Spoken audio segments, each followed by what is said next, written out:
Event की हलचल बढ़ती जा रही थी, लेकिन अनुपमा के दिल में एक अलग ही शांति उतर रही थी। उसने एक गहरी सांस ली और स्टेज की तरफ देखा।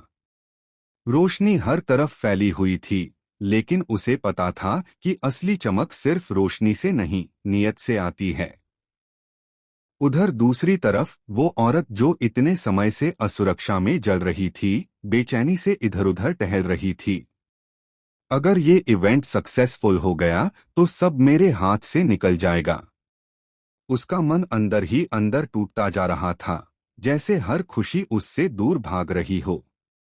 उसी समय स्टाफ में से एक लड़की उसके पास आई, विनम्रता से बोली, मैडम, आपको परेशान देखकर बुरा लग रहा है। हम सब मिलकर काम कर रहे हैं, सब अच्छा होगा। पर उसने उसे गुस्से से घूरा। तुम लोग समझ नहीं सकते, सफलता सिर्फ काम से नहीं, किस्मत से भी मिलती है। और किस्मत कभी मेरा साथ नहीं देती। लड़की चुपचाप वहां से हट गई। इधर अनुपमा ड्रेसिंग रूम में थी। उसने शीशे में खुद को देखा। उसकी आंखों में मेहनत का तेज था, संघर्ष का इतिहास था और विश्वास की गहराई थी। भगवान, बस इतना चाहती हूं कि आज किसी का दिल न टूटे। मेहनत का फल सबको मिले, उसने धीमे से कहा। बाहर दर्शक सीटें भर चुकी थीं। कैमरे सेट थे। सोशल मीडिया लाइव के लिए तैयार था। और हवा में उम्मीद फैल चुकी थी।